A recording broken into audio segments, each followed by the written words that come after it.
நீங்கள் தவறவிட்ட எபிசோடுகளை இப்பொழுதே காணுங்கள் உங்கள் Tandivan.com மற்றும் Tandivan யூடியூப் சேனலில்.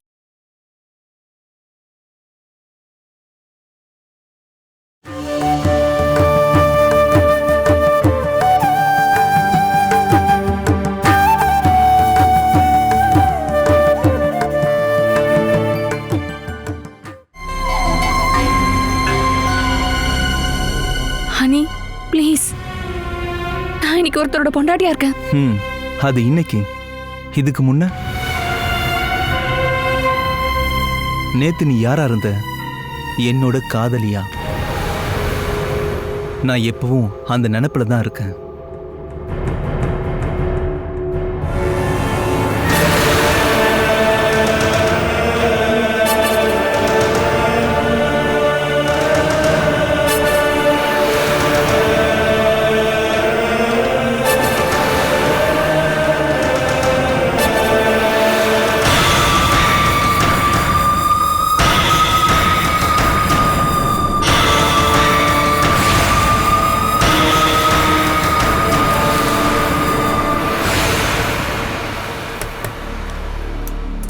வாங்க உட்காருங்க.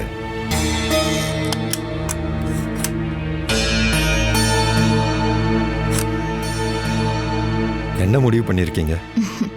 நான் என்னோட ஆஃபரை சொல்லிட்டேன். மகேந்திரன் தான் எந்த பதிலும் சொல்லல.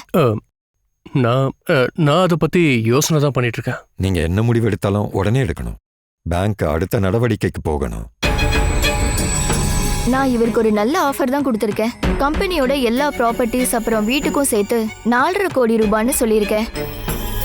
பேங்க்ல 4 கோடி ரூபாய் கடன் இருக்கு. ஸ்ட்ரைக் முடிஞ்சு பழையபடி கம்பெனியை ரன் பண்ணணும்னா இன்னும் 50 லட்சம் ரூபாய் தேவைப்படும். இருந்தாலும் மகேந்திரனுக்கு நான் 75 லட்சம் ரூபாய் கொடுக்குறேன்னு சொல்லியிருக்கேன்.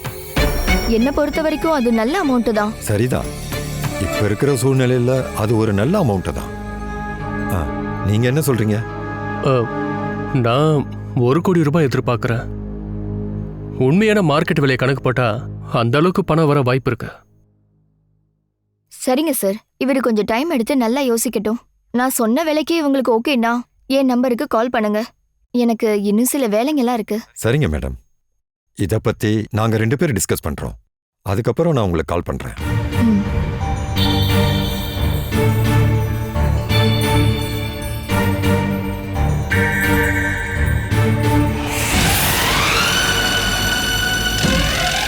ஸோ மிஸ்டர் மகேந்திரன், டீல் முடிஞ்சாலும் முடியாட்டியும் உங்களை பார்த்து பேசினதுல சந்தோஷம். நான் மறுபடியும் மீட் பண்ணணும்னு நினைக்கிறேன்.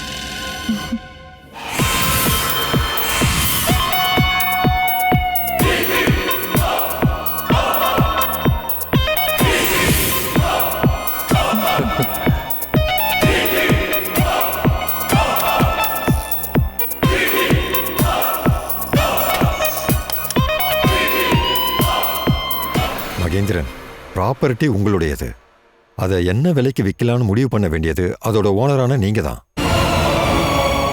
ஆனா உண்மையான நிலவரத்தை பார்க்காம இருக்காதீங்க.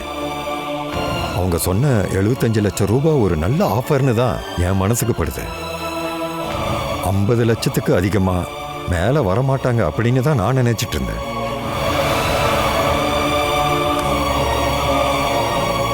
கம்பெனி வீடு முதற்கொண்டு எல்லா சொத்தையும் நான் உங்களுக்கு கொடுக்குறேன். அதுக்கு வெறும் 75 லட்சம் தானா? அந்த பணம் ரொம்ப கம்மியா இருக்கே சார். இதை நீங்க ஏலத்துக்கு போகாம பாத்துக்கோங்க. 4.5 கோடிக்கு மேல உங்க சொத்து எக்காரணத்தை கொண்டு போகவே போகாது. சில சமயம் அதுக்கு கீழே போக கூட வாய்ப்பு இருக்கு. அதுல இருந்து பேங்கோட செலவுக்காக 4-5 லட்சம் குறைப்பாங்க. அதுக்கப்புறம் உங்களுக்கு 35 40 லட்சம் தான் கிடைக்கும். அது வேணுமா, லேக்கா மேடம் தரதா சொன்ன 75 லட்சம் ரூபாய் வேணுமான்னு நீங்க தான் முடிவு பண்ணணும் மகேந்திரன்.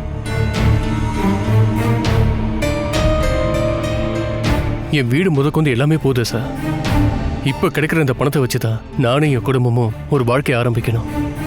அந்த வீட்டோட விலையை தான் அவங்க கொடுக்கறாங்க. உண்மையை சொல்லணும்னா பாதி வேலை முடிஞ்ச அந்த வீட்டை வச்சுக்கிட்டு அவங்களால என்ன பண்ண முடியும்?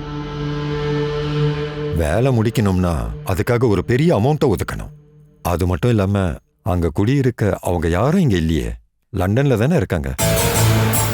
சுருக்கமா சொன்னா வீட்டுக்காக அவங்க செலவழிக்கிற எல்லா பணமும் டெட் மணி.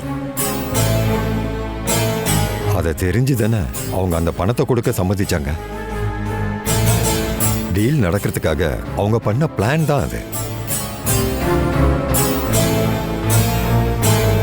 இப்போ இன்னொரு ஆபத்தையும் நான் சொல்லிடுறேன்.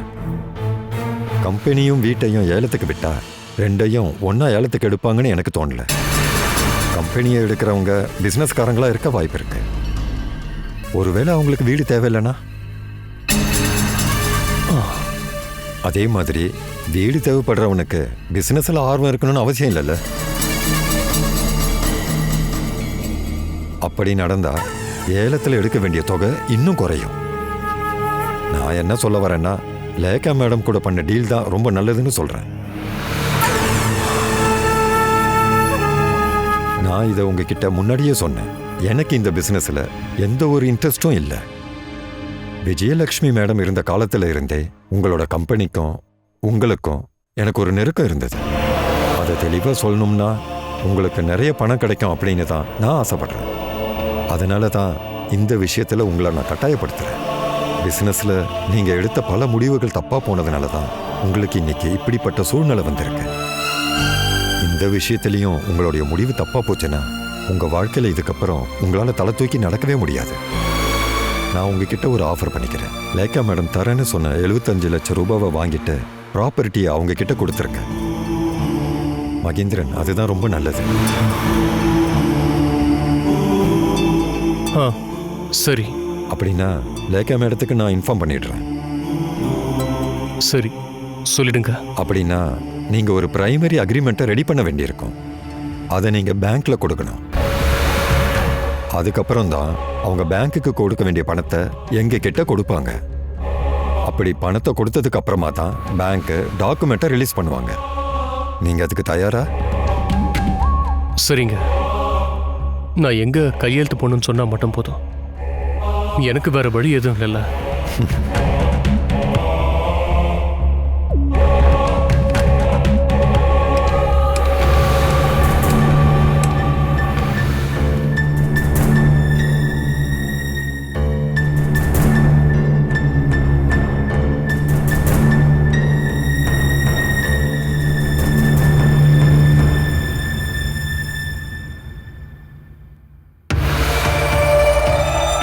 இதுக்கப்புறமும் நான் வருவேன். ஹனி, இதுக்கப்புறம் வராத. கஜாக்கு தெரிஞ்சிரும். அதுக்கப்புறம் என் வாழ்க்கை வீணா போயிடும். அவனுக்கு தெரியட்டும். நான் உசுருக்கு உசுரா காதலிச்ச பொண்ணை என் கிட்ட இருந்து பிரிச்சு வச்சப்போ நான் அனுபவிச்ச அந்த வேதனை அதை அவனும் அனுபவிக்கட்டும். நம்மளையும் நம்மளோட காதலையும் பிரிச்சு வச்ச உன் அப்பனுக்கும் இது தெரியட்டும்.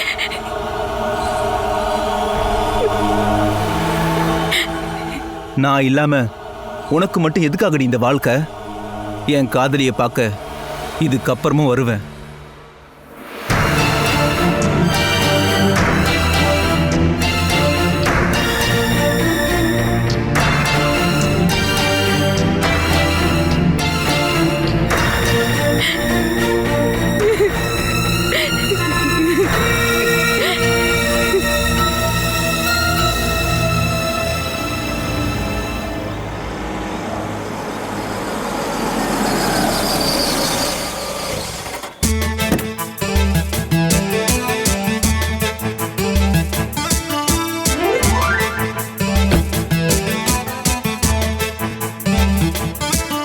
அக்கா, நீங்க வர ஏன் இவ்வளவு நேரம் ஆயிடுச்சு?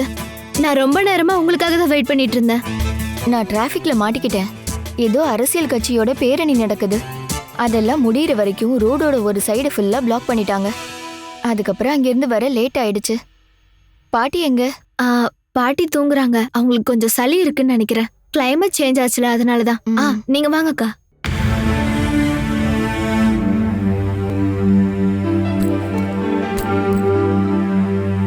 நீங்க போன விஷயம் என்னாச்சு? பேங்க்ல பேசுனீங்களா? அண்ணா நீங்களா? உள்ள வாங்க. என்ன பெல்லெல்லாம் அடிச்சிட்டு வரீங்க? இல்ல, நீங்க ரெண்டு பேரும் ஏதோ பர்சனலா பேசிக்கிட்டு இருப்பீங்க தான் காலிங் பெல் அடிச்சேன். ஒன்னும் இல்ல. பேங்க்குக்கு போன விஷயம் என்ன ஆச்சுன்னு நான் அக்கா கிட்ட கேட்டுட்டு இருந்தேன். நீங்க உட்காருங்க.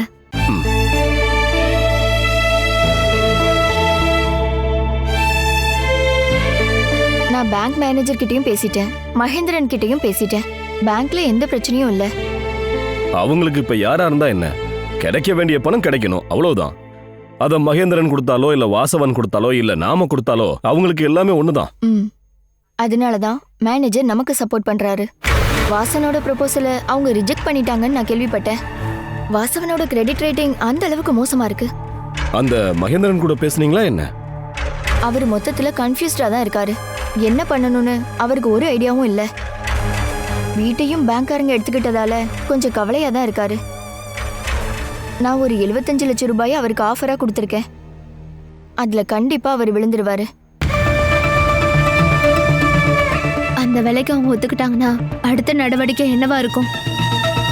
அந்த ஆள் மூலமா பேங்க் மேனேஜர் முன்னாடி வச்சு ஒரு ப்ரீ அக்ரிமெண்ட்ல சைன் பண்ணணும். அதாவது கம்பெனியை நமக்கு விற்கிறதாகவும் அதுக்காக அவர் வாங்கின பேங்க் கடன் மொத்தமா கட்டுறதுக்கு நம்ம கிட்ட அதை ஒப்படைக்கிறதா ஒரு அக்ரிமெண்ட் அவர் முன்னாடி போடணும். அந்த அக்ரிமெண்ட்ல கையெழுத்து போட்டாருன்னா நாம பணத்தை பேங்க்ல கட்டிடலாம். அதுக்கப்புறம் அந்த ஆளால எங்கேயும் ஓட முடியாது. கம்பெனியை கிருஷ்ணா தான் வாங்க போறான்னு அவருக்கு தெரிஞ்சா மகேந்திரன் பின்வாங்கறதுக்கு வாய்ப்பு இருக்கு. அதனாலதான் ப்ரீ அக்ரிமெண்ட் போடணும்னு நான் சொல்றேன். அதுதான் அவனுக்கு போடுற பூட்டு. எப்படி இருந்தாலும் ஒரு 2 நாளைக்குள்ள முடிவு தெரிஞ்சிரும். வண்டி ரெடியா இருக்கா அண்ணா? அது ரெடியா இருக்கு மேடம். நான் ஏற்கனவே ரெடி பண்ணி வச்சிட்டேன். ராகுலோட விஷயம் என்ன ஆச்சு? நான் நினைச்ச மாதிரிலாம் எதுவும் இல்லை. சொல்லிக்கிறதுக்கு நிறைய கெட்ட பழக்கம் இருக்கு ராகுலுக்கு. அவனுடைய ஃப்ரெண்ட்ஸ் எல்லாருமே அக்கிரமம் பண்ற ரவுடிங்க தான். அவன் சென்னையில எங்கேயோ படிச்சிட்டு இருக்கான்னு தானே சொன்னீங்க? அங்க MBAக்கு படிச்சுக்கிட்டு இருக்கான். காலேஜில் ராகிங் பண்ணதுக்காக அவனை இப்ப சஸ்பெண்ட் பண்ணி வச்சிருக்காங்க. ஆனா அவன் ஃபேமிலிக்கு அது தெரியாது. இப்ப காலேஜில் லீவ் விட்டுருக்காங்கன்னு அவன் போய் சொல்லியிருக்கான். கிரிமினல் பேக்ரவுண்ட், அடிதடி கேஸ் நிறையவே அவன் மேல இருக்கு. ஆனா போலீஸ் அதை ஒரு கேஸாவே போடல. வீட்டுக்கு தெரியாம பணத்தை எடுத்து தான் எல்லாத்தையுமே பண்ணிக்கிட்டு இருக்கான். இப்போ கொஞ்ச நாளா தான் அதுக்கு வாய்ப்பு இல்லாம போயிடுச்சு.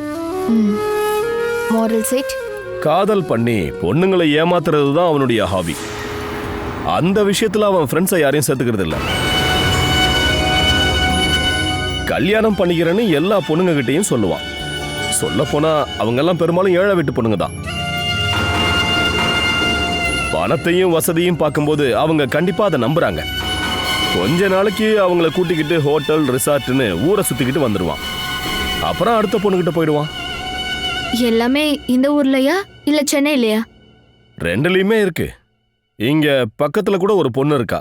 இங்க இருந்து ஒரு 10 to 12 கிலோமீட்டர் தூரம் போகணும். அந்த பொண்ணு அங்க இருக்கிற காலனியில இருக்கா.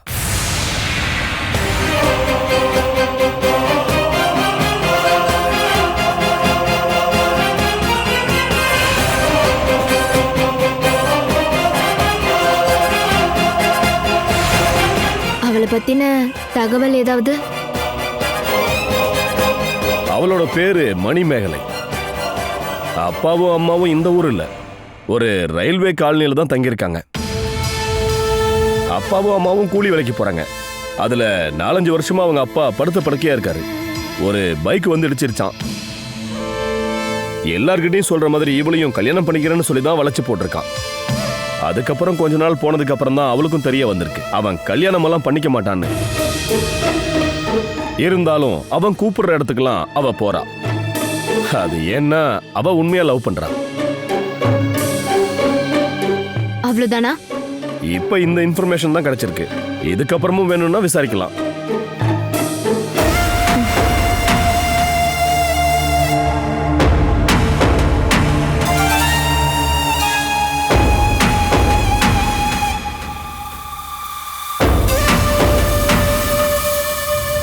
நீ என்ன நினைக்கிற கிருஷ்ணா?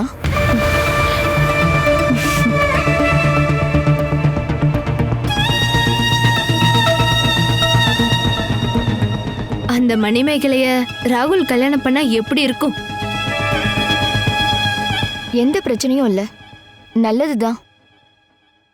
பக்கத்து ஊரு பொண்ணுங்கனாலே அவனுங்க எப்பவுமே கேவலமா தானே பாப்பானுங்க. இப்ப அப்படியான்னு தெரியல. இந்த 3-4 வருஷத்துல எல்லாமே மாறி இருக்கலாம். நாம அது தெரிஞ்சுக்கணும்ல. செக் பண்ணி பார்க்கலாமா? மேடம், நீங்க சொன்னீங்கன்னா போதும். சரி, அதுக்கான வேலையை ஆரம்பிங்க அண்ணா. அப்படின்னா ராகுலுடைய நிச்சயதார்த்தம் முடிஞ்சு போச்சு, அப்படிதானே? இதுக்கப்புறம் கல்யாணம். அது நல்லபடியா நடக்கணும். அதுக்கு முன்னாடி அந்த மணிமேகலையை நான் பார்க்கணும். அரேஞ்ச் பண்றேன். சரி.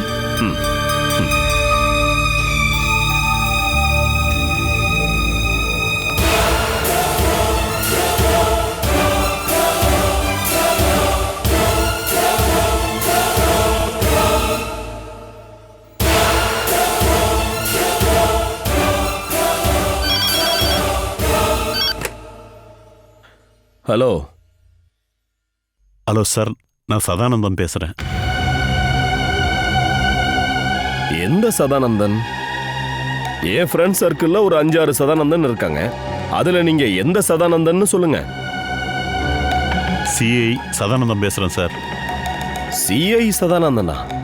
அந்த மாதிரி ஒரு ஆளை எனக்கு தெரியாதே. சார், சஸ்பெண்ட்ல இருக்கிற சிஐ சதானந்தன். அப்படி சொல்லுங்க. சஸ்பென்ஸ்ல இருக்கிற சிஐன்னு சொல்றதுக்கு நீ ஏன் இவ்வளவு வெக்கப்படுற?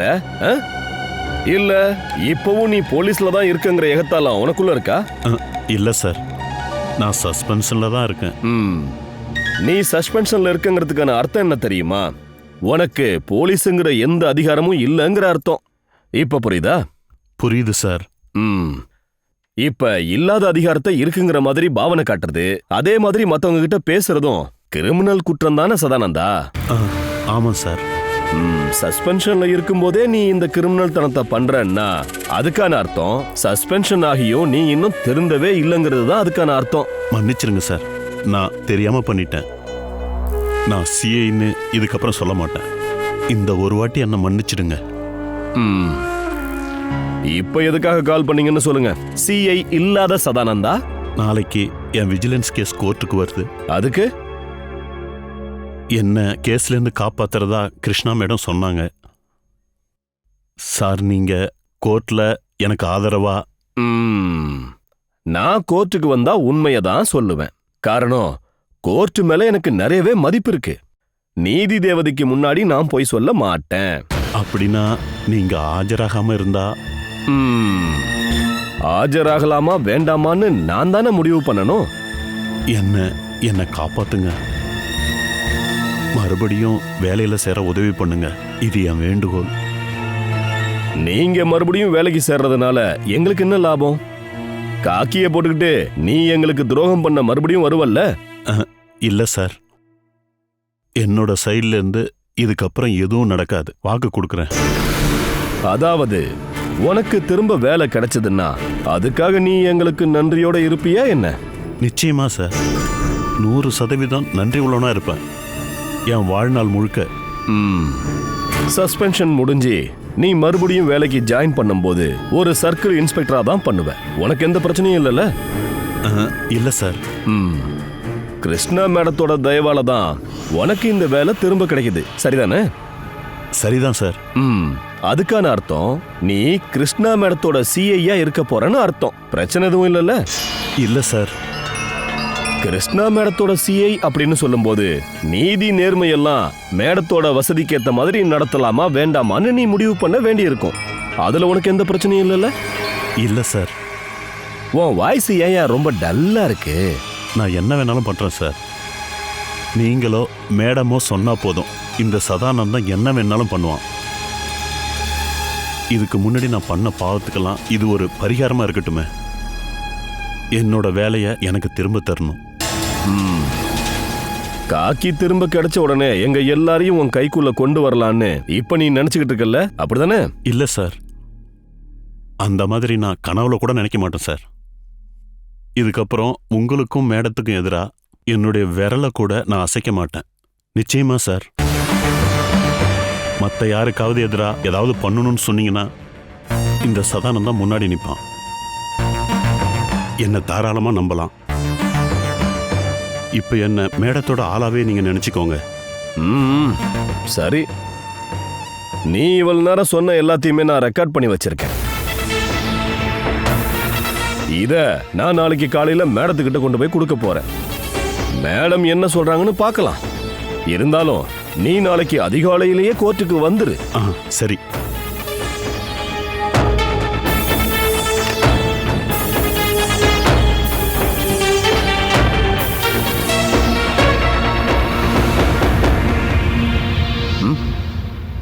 மணிமேகலை, வாமா.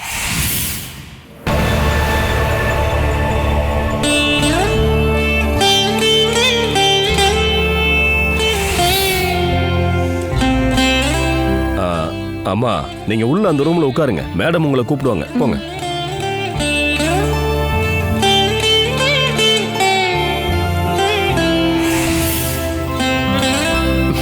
நீ இங்க உட்காருமா. மேடம் இப்போ வந்துருவாங்க. ம்.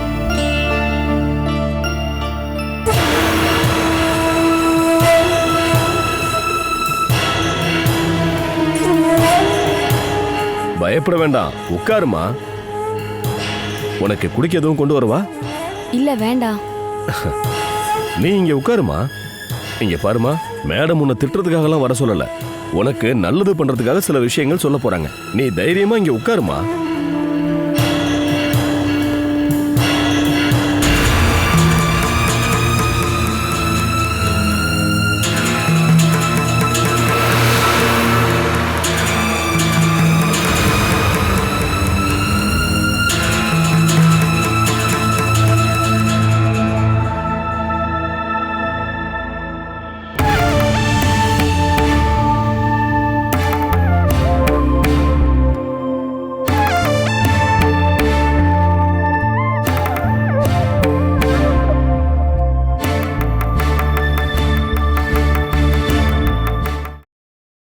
Catch us on TV, Tandivan.com, Facebook and YouTube.